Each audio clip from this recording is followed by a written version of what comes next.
बड़ा ज़रूरी है कि सईद गनी साहब ने कुछ 2-3 दिन पहले एक प्रेस कॉन्फ्रेंस की थी, उसमें उन्होंने एक छोटा सा मेंशन भी किया था यूबीआई और डब्ल्यूडब्ल्यूएफ का। तो ये बहुत एक अहम बात है, क्योंकि इसमें जो हमारा जो सबसे वनरेबल जो तबका होता है, पेंशनर्स और लेबर्स, वो इसमें शामिल होते हैं। तो मैं चाह रहा था कि आपके सामने वाज़े तौर पे रखूं कि सिंध हुकूमत ने उनके साथ क्या किए, और मुझे बड़ा अफसोस है कि सईद गनी साहब ने बड़ी गलत चीज़ें रिप्रेजेंट की हैं, वो भी लाइव टीवी पे उनने जो गैर मुनासिब चीज़ें बोली, जो सच हकीकत है ही नहीं, झूठ है अगर मैं खुल के अगर बोलूँ। तो और वो भी सिंध से, कहते हैं चोर मचाए शोर। तो इन दोनों डिपार्टमेंट्स में जो सिंध ने किया है, शायद किसी और ने कभी ना किया हो, तो उसको मैं आपको ज़रा वाज़े तौर पे बताता हूँ। पहले तो मैं सईद गनी साहब को ये ज़रा क्लैरिटी बता दूँ कि जब कंकरेंट लेजिस्लेटिव लिस्ट बनी थी 2011 में, तो हमारी हुकूमत नहीं थी, वफाक में भी और सूबे में भी उनकी ही हुकूमत थी, पीपीपी की थी। और सिंध हुकूमत ने, जो पीपीपी की हुकूमत थी, उनने 2011 में कंकरेंट लिस्ट से यूबीआई को और डब्ल्यूबीएफ को निकाल के आईपीसी के नीचे रखा, जो आईपीसी फेडरल हुकूमत के नीचे आती है, फेडरल हुकूमत की डोमेन है। तो इन्होंने अपनी हुकूमत के दौरान कंकरेंट लिस्ट से निकाल के आईपीसी में रखा है। ये हमने नहीं रखा, ये 2011 में आपने किया था। अब सईद गनी साहब को 1.5 साल बाद होश आया है, और अब वो अपनी पार्टी की डिसीजन को चैलेंज कर रहे हैं कि हमने, अगेन मैं कहता हूँ कि हमने नहीं किया। 2011 में इनने आईपीसी में डाला था, दोनों चीज़ें। अब ये अपनी डिसीजन को फिर से ये चैलेंज कर रहे हैं। आपकी 5 साल हुकूमत थी, आप क्यों नहीं इसको डेवोल्यूशन की तरफ लेके गए? अगर आपको इतना आपका ईमान है इसको डिवॉल्व होने का, कि डिवॉल्व होकर ये बहुत ही ज़बरदस्त डिपार्टमेंट आप बना देंगे, तो आपने 5 साल की हुकूमत ने क्यों नहीं किया? फिर नून की हुकूमत आई, आपने क्यों नहीं रेस किया? बल्कि जब इनने आईपीसी में 2011 में डाला, तो उस वक्त पंजाब में नून लीग की हुकूमत थी, तो 2012 में नून लीग ने इनके ऊपर केस किया हुआ है इसके के डिवॉल्व होना चाहिए। 2012 का केस है सुप्रीम कोर्ट में। तो अगर सईद गनी साहब को इस पे इतना है, तो वो नून लीग का केस है 2012 में पीपीपी के जो खिलाफ हुआ था कि इनने आईपीसी के नीचे क्यों डाला, डिवॉल्व नहीं किया, तो अब वो वहां जाके नून लीग का केस ज्वाइन करें। आप यहाँ आके मिसलीड ना किया करें। वहां भी जो नून लीग का केस था 2012 का, उसके जाके एक पार्टी बने, वहां भी एक पीडीएम शुरू कर दें, क्योंकि और कोई तरीका राह नहीं है। दूसरी चीज इनने ये की है कि 5 साल इनकी हुकूमत, 5 साल नून की, कभी कोई बात नहीं हुई इनकी डेवोल्यूशन पे, कभी कोई मेहनत ही नहीं हुई डेवोल्यूशन की तरफ। उसके आगे जब आप चलते हैं तो आप ये देखें कि इनने बात की थी कि मिनट्स चेंज हुए। ये खत है प्राइम मिनिस्टर ऑफिस से भी और सीसीआई की समरी का सारा, इस पे लिखा है कि further clarification was asked, no without amending the minutes of CCI. दूसरा उनका झूठ। इसमें भी फाइनल जो इनका जो खत था, उसमें भी कि final minutes communicated has been pleased to observe that no amendment underlined in the minutes is permissible after the same has been finalized in terms and rule number 12 of the rules in view of the Prime Minister and Chairman of CCI. इनको अगर ये challenge करना है तो इनके पास अभी दो ही तरीके के, जाके एक ही तरीके के ये ज्वाइंट सेशन बुलाएं। ये तो पार्लियामेंटेरियन भी हैं, इनको तो बेहतर पता होना चाहिए कि अब इनके पास ये है कि अभी सितंबर में 2020 में ये नेशनल असेंबली में हमने पेश कर दिया सीसीआई का डिसीजन, और 16 अक्टूबर 2020 में ये सेनेट में भी चला गया। तो अगर इनको एक बॉडी चाहिए चैलेंज करने के लिए, तो वो है ज्वाइंट सेशन बुलाएं और जाके इसको चैलेंज करें। दूसरी चीज ये बात करते हैं कि एसबीआर ने बहुत ज्यादा कलेक्शन की है। देखें, ये एक बहुत अहम समझने की बात है। अच्छी बात है कि एसबीआर कलेक्शन इनने की है, लेकिन ये भी देखना है कि अगर 100 कंपनीज हैं सिंध के अंदर और कलेक्शन आपने सिर्फ 50 की है, तो अमाउंट से फर्क नहीं पड़ता। फर्क ये पड़ता है कि आपने किन किन इंडस्ट्री से कलेक्शन की, कितनी, अगर 100 कंपनीज है कि 100 से की हैं या 50 से की हैं। दूसरी चीज ये कि इनकी अपने जो सिंध के इंडस्ट्रियलिस्ट हैं, इनने इनके खिलाफ कोर्ट में इनने चैलेंज इनको किया हुआ है। मतलब है कि इनको खुद नहीं ट्रस्ट है सिंध हुकूमत पे। मैं आपको ये भी एक दिखा दूं आपके सामने कि इनने कलेक्शन के अंदर भी लूट मार करने की कोशिश की है। 2015 का इनका सिंध कंपनीज एक्ट है, WWF का वर्कर्स पार्टिसिपेशन एक्ट 2015 पे। 2011 से इन्हें बोला है कि इसको बैकडेट करें और 2011 से कलेक्शन शुरू करें। मतलब ये है कि जो कंपनीज ने 2011, 12, 13, 14 में टैक्स कंट्रीब्यूशन अपनी दी हुई वर्कर्स वेलफेयर की, वो फिर से दें। इसलिए वो कोर्ट गए हुए हैं क्योंकि उन्होंने 2 दफा उनको लूटने की कोशिश की है। तो ये है हकीकत सिंध हुकूमत की जो ये कलेक्शंस की बात करते हैं। दूसरी चीज ये कि आपने अगर कलेक्शंस इतनी जबरदस्त की हैं तो आपने कितने प्रोजेक्ट्स किए हैं वेलफेयर के लिए। ये जो हम कलेक्शन करते हैं हम क्यों करते हैं? लेबर के लिए करते हैं कि लेबर को हम कोई वेलफेयर दे सकें। आपने पिछले 5 सालों में कितने आपने लेबर के लिए आपने वेलफेयर किए? आप मुझे ये बताएं कि जब फेडरल में था 7 projects welfare workers welfare funds के थे फेडरल से, वो भी सिर्फ 7 अरब इस्तेमाल करते हुए। इनने तो फिर भी कुछ 23 अरब रुपीस इनने इस्तेमाल इनको कलेक्शन इनकी की है पिछले 5 सालों में। और इनमें से इस 23 अरब रुपए में इनने सिर्फ 2 प्रोजेक्ट्स किए हैं वर्कर्स वेलफेयर के, और वो भी मुझे बड़े अफसोस से कहना पड़ रहा है कि वो भी अभी तक कंप्लीट नहीं हुए। मतलब शायद अभी 7 साल हो गए हों उनको। एक्सचेंज हुए थे, इसमें ये एग्रीमेंट नहीं हुई थी। ये है हमारे तीनों चीफ मिनिस्टर्स के खत कि WWF पंजाब के, बलूचिस्तान के और KP के UBI फेडरल में रहना चाहिए और WWF को डिवॉल्व होना चाहिए with a mechanism in place, कि जब एक तरीका हो, एक मैकेनिज्म हो कि कलेक्शंस कैसे होंगी, इसके जो असासे हैं, एसेट्स हैं, वो कैसे डिस्ट्रीब्यूट होंगे, और आगे जो इसके पैसे हैं, अगर 170 अरब आप कह सकते हैं वेलफेयर फंड में होना चाहिए, जो है ऑन रिकॉर्ड, जो इसके लेजर्स पे हैं, लेकिन वो फेडरल एक्सचेकर में है। तो अगर आप वो पैसे निकालने भी जाएं, आपके पास 170 अरब नहीं होंगे, तो आप इसको कैसे डिवाइड करेंगे? सिंध और पंजाब तो फिर भी एक बड़ा सूबा है, अपनी कलेक्शंस करके सर्वाइव कर जाएगा, बच जाएगा, लेकिन KP और बलूचिस्तान का क्या होगा? उन गरीबों को क्या होगा वहां हमारे लेबर का? CCI का डिसीजन है कि इसको डिवॉल्व करें, और मैं आपको यकीन दिलाता हूं कि हमने 9 मीटिंग्स इस पे की हैं मैकेनिज्म ढूंढने के लिए, और इंशाल्लाह मैकेनिज्म ढूंढेंगे और उसको डिवॉल्व करेंगे। मैं शायद जाती तौर पे इस डिसीजन पे अगर ना भी अग्री करता हूं, लेकिन क्योंकि CCI का डिसीजन है, हम उस पर बिल्कुल वाज़ेह तौर पे खड़े हुए हैं, हर रोज उस पर मीटिंग कर रहे हैं, बल्कि आज फिर से 5 बजे उस पर मीटिंग है। लेकिन मैकेनिज्म बड़ा जरूरी है कि बड़े सूबे, जो छोटे हमारे सूबे हैं, उनको ना इसमें बीच में मार दें। जो सिंध को बिल्कुल परवाह नहीं है, इनने जो भी कलेक्शंस की हैं उस पर या स्टेज हुए हुए हैं, UBI के ऊपर आए तो उस पर कलेक्शंस उनके कोर्ट में जा रहे हैं। कितने आपने डेथ ग्रांट्स दिए हैं, कितनी आपने पेंशन बढ़ाई थी आपकी, जब हमने ली थी उस पर मैं UBI पे मैं आऊंगा, लेकिन इन्हें सारी चीजें इनकी कॉन्ट्रोवर्शियल, सब्जुडिस और कोर्ट्स में हैं। तो इन्हें गरीबों के लिए क्या किया है? कुछ नहीं। ये 3 खत CMs के, इनके अपने CM मुराद अली शाह साहब भी CCI में मौजूद थे। उस वक्त उन्होंने थोड़ी सी आर्ग्यूमेंट की, जब हमने आर्ग्यूमेंट वापस पेश की वो अग्री कर गए थे। अग्री कुछ और करते हैं और फिर मीडिया में आके कुछ और बोलते हैं।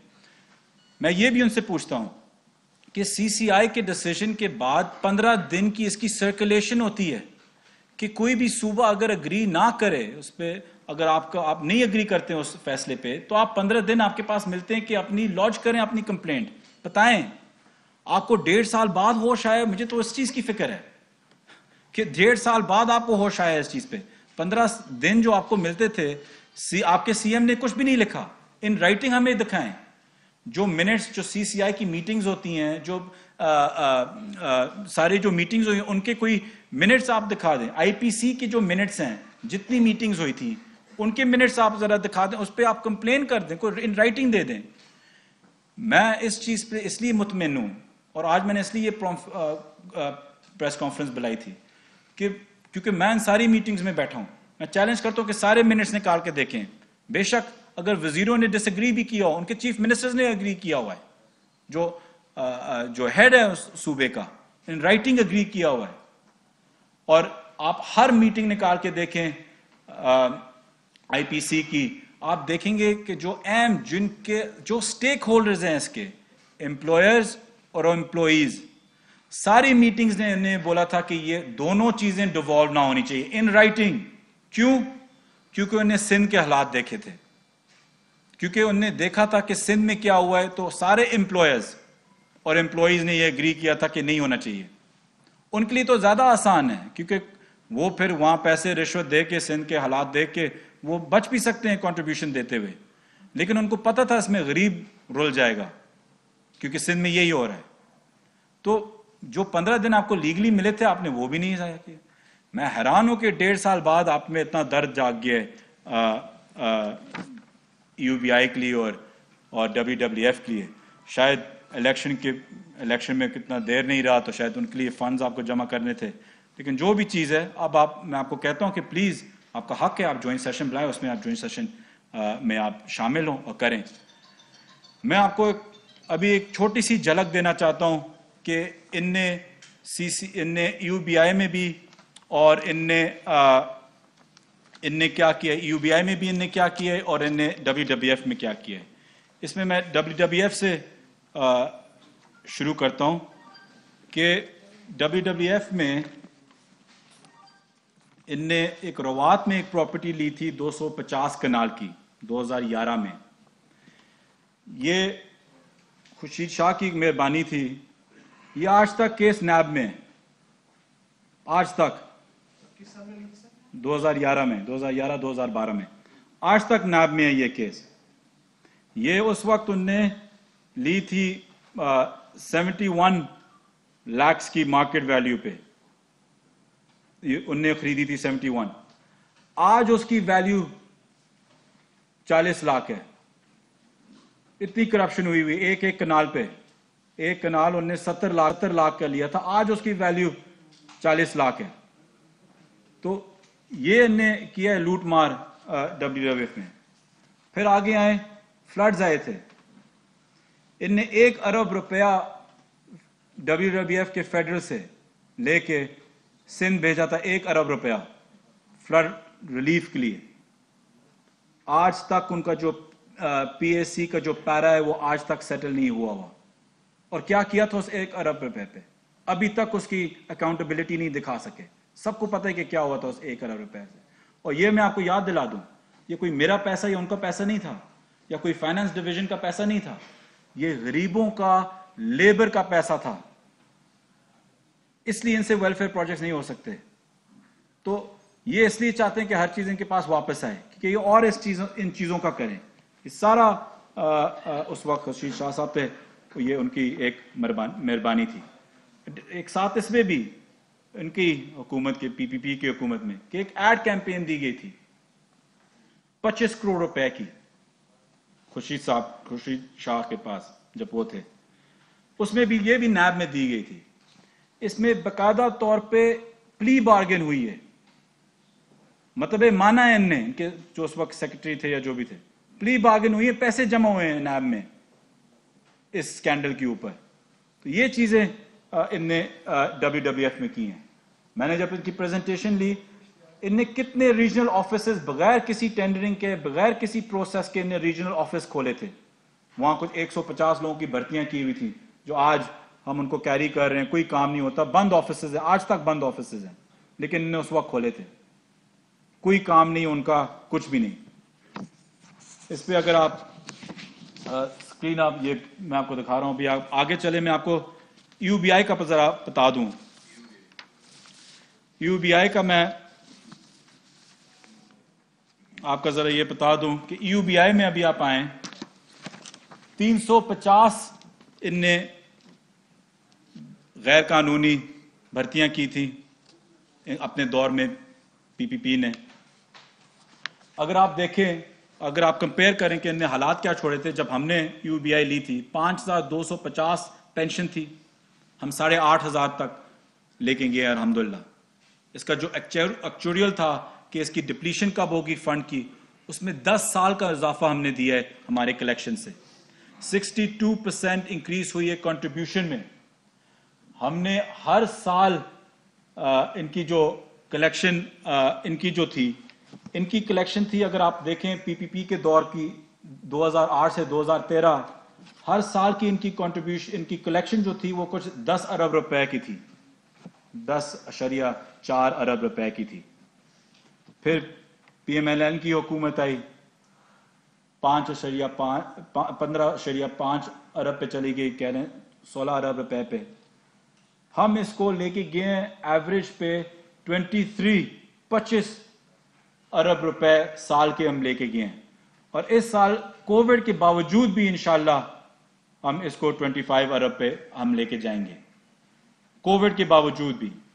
तो ये जो ये कहते हैं कि इलेक्शंस हम बहुत करते हैं, ये इनकी हकीकत है, ये फैक्ट्स है, और मैं उनको चैलेंज करता हूं कि आके ये फैक्ट्स करें।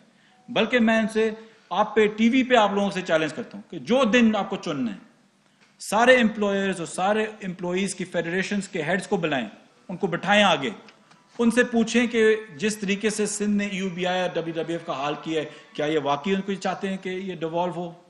क्या ये वाकई? मैं चैलेंज करता हूं उनको। स्टेक होल्डर तो वो हैं, मैं ना मैं हूं, ना आप लोग हैं, ना सईद गनी साहब हैं। स्टेक होल्डर्स तो वो हैं बेचारे, उनको आगे लेके आए और उनसे पूछें इनकी कहानियां कि इनने क्या क्या किए। ना डेथ ग्रांट्स, ना सही कॉन्ट्रीब्यूशन उनको दी हैं जो उनकी बनती है। तो ये हमारी इंक्रीज आई है। तो बेसिकली 7 अरब रुपए 2 साल में हमने इंक्रीज लेके आए हैं। इसके अंदर 3 अरब 1 साल का, ये मैंने आपको फिगर्स बता दिए हैं। 10 अरब पीपीपी के ज़माने की थी, 16 अरब पीएमएलएन के, और 25 अरब हमारा है। तो ये हकायक हैं। तो आके जब आपको प्रेस कॉन्फ्रेंस करनी हो, मुझे सामने बिठाएं, आए हकायक, हम फैक्ट्स और फिगर्स के ऊपर बात करते हैं जो आपने करना है। इस पे आप अगर आगे आए तो मैं आपको और दिखाऊं। ये 18, जब आपको सबको पता होगा कि नैब का केस था जिसके ऊपर 18 प्रॉपर्टीज यूबीआई की सुओ मोटो पे गई थी। जफर गोंदल उस वक्त यूबीआई के चेयरमैन था। मैं कहता हूं कि पाकिस्तान की हिस्ट्री का सबसे बड़ा स्कैंडल, लूट डाका मारना भी एक कम असाज है, ज्यादती की है, जुल्म किया है यूबीआई के साथ इनने। 18 प्रॉपर्टीज पे जहां हमारे बेचारे पेंशनर्स रुल गए थे, उसकी वजह से उनकी पेंशन कम हुई थी। अगर आप देखें, ये जब 4 प्रॉपर्टीज जब फ्री हुई, उन्होंने कुछ नहीं किया। जब से हमारी हुकूमत आई है, इस पे हम ये एक प्रॉपर्टीज हैं, सिनेमाज है, मॉल है, ये अब एक बिल्डिंग तैयार हो गई है, ये दूसरी वाली, इसका दूसरा फसाद है, ये इंशाल्लाह अगले 6 महीने में तैयार हो गए। एक की तैयार हो गई और रेंट भी हो गई है, जो फंड्स जो लीज भी हो गई है जो यूबीआई के मिलते हैं। अगली साइड पे अगर आप जाएं, ये बिल्डिंग इस हालत में हमें मिली थी। 10 साल ये बिल्डिंग ओईसी की इस हालत में थी। मुझे अफसोस इसलिए होता है क्योंकि ये पेंशनर्स का पैसा है, और 10 साल आपने एक बिल्डिंग ऐसे छोड़ी हुई थी। ये हमने लीज करके ये बिल्डिंग आज आपके सामने खड़ी हुई है। इंशाल्लाह इसको हम पीएम से अगले महीने इसको इनॉग्रेट कराएंगे। और ये मैं आपको ये भी बता दूं कि ये पाकिस्तान की सबसे टेक्नोलॉजिकली एडवांस्ड बिल्डिंग है। एक मिसाल बनेगी ये बिल्डिंग, एक एनवायरनमेंट के तौर पे भी, एनर्जी एफिशिएंसी से भी, और आईटी की काबिलियत से भी। और ये इंशाल्लाह हम आपको पूरी डिटेल जब मैं चाहता हूं कि इंशाल्लाह गुजारिश करेंगे कि प्राइम मिनिस्टर साहब खुद इनॉग्रेट करें। तो ये हमने किया, और ये हमने साथ से लीज भी की हुई है। पेंशनर्स के पैसे उनको वापस आ रहे हैं कि हम कुछ कर सकें। आगे अगर आप जाएं, ये जी एक प्रॉपर्टी थी, उस वक्त हमने 3 करोड़ रुपए की ली थी, 3.3 करोड़ रुपए की ली थी। आज कुछ 8 साल बाद इसकी वैल्यू उठी है। तो आप सोचे उस वक्त 8 साल पहले जब खरीदी गई थी इसकी क्या वैल्यू होती। लेकिन क्योंकि ये राजा परवेज अशरफ साहब की प्रॉपर्टी है, उनके भाई की प्रॉपर्टी है, गोंदल साहब भी साथ मिले हुए थे, किकबैक्स थे, उन्हें ये महंगी प्रॉपर्टी खरीदी। आगे वाली स्लाइड पर जाएं, इससे बेहतर भी होती। ये वाली आप देखें, उस वक्त हमने 2012 में यूबीआई ने किकबैक्स लेके पैसे रूट मार के पेंशनर्स के 6 करोड़ रुपए की खरीदी थी। मैं आपको अफसोस से आज बताना चाहता हूं, अफसोस से, कि ये आज 8 साल बाद भी इसका 9.5 करोड़ रुपए इसकी सिर्फ वैल्यू है। क्यों?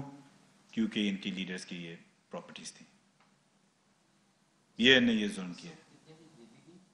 ये उस वक्त 6 करोड़ रुपए की खरीदी। जरा पीछे जाएं उस वाले पे, ये आप देखें कि ये इन्हें 33 मिलियन की खरीदी थी, आज भी इसकी वैल्यू सिर्फ 8 मिलियन की है। उस वक्त देखें कि क्या होगी और आज क्या है इसकी आज की वैल्यू। इनके ये राजापुर 10 साल बाद इनके भाई की प्रॉपर्टी यूबीआई में जो खरीदी गई थी, ये सब के सब, ये जो सईद गनी साहब जो प्रेस कॉन्फ्रेंस करना चाहते हैं ना, मैं उनको कहता हूं ये आपकी हुकूमत की परफॉर्मेंस थी। इसका जवाब दें पब्लिक को भी नहीं, पेंशनर्स को, जिन गरीबों को अभी फिर भी 8,500 रुपए पे जो हमारी हुकूमत ने आके इंक्रीज किए रहना पड़ता है, उनको आप जवाब दें। इसको आप आके जवाब दें कि क्या किया आपने। 18 ऐसी प्रॉपर्टीज हैं जो मैं आपको एक से एक आपको लिस्ट कर सकता हूं।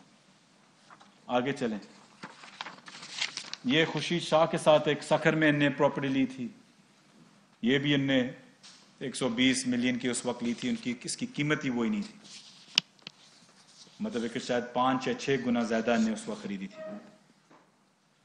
तो कौन इस पे, इसके और भी प्रॉपर्टीज है, मैं आगे इतना, और भी 18 प्रॉपर्टीज थी, सेनेटर गुजार की भी प्रॉपर्टीज थी। उस वक्त मार्केट वैल्यू पे 30 करोड़ की प्रॉपर्टीज इनने 1 अरब रुपए की खरीदी हैं, और एक नहीं, ऐसे 6 या 8 प्रॉपर्टीज की हैं। कोई 23 करोड़ मार्केट वैल्यू की प्रॉपर्टी उन्होंने 93 करोड़ में खरीदी है। कोई 33 करोड़ की प्रॉपर्टीज उन्होंने 1.1 बिलियन रुपीस की खरीदी है। 18 प्रॉपर्टीज पे सू मोटो लिया हुआ था सुप्रीम कोर्ट ने। मैं आपको ये भी खुशी से बता दूं पीएम साहब की मेहनत से कि अगले 2 से 3 महीने वो सू मोटो का केस भी हम हल करके ये सारी प्रॉपर्टीज को हम वापस, कहीं हम वापस कर रहे हैं, कहीं पे हम डेवलपमेंट शुरू कर रहे हैं कि पेंशनर्स को अपने पैसे मिले, उनकी इंक्रीज आए, यूबीआई में बेहतरी आए। 18 की 18 प्रॉपर्टीज में जो ये दोनों हुकूमतें पिछले 10 साल में नहीं कर पाई, इंशाल्लाह हम अगले 3-4 महीनों में ये करके आपको देंगे। तो ये हकायक बड़े ज़रूरी थे कि मैं आपके सामने लेके आऊँ कि ये क्या कर रहे हैं यूबीआई के अंदर। मैं आखिर में ये भी बता दूँ कि देखें, यहाँ मैं ज़्यादा बातें नहीं करता, मैं एक्शंस में ज़्यादा बिलीव करता हूँ कि जो आपके काम दिखाना चाहिए, और मैं यहाँ पॉलिटिकल स्कोरिंग भी नहीं करना चाहता।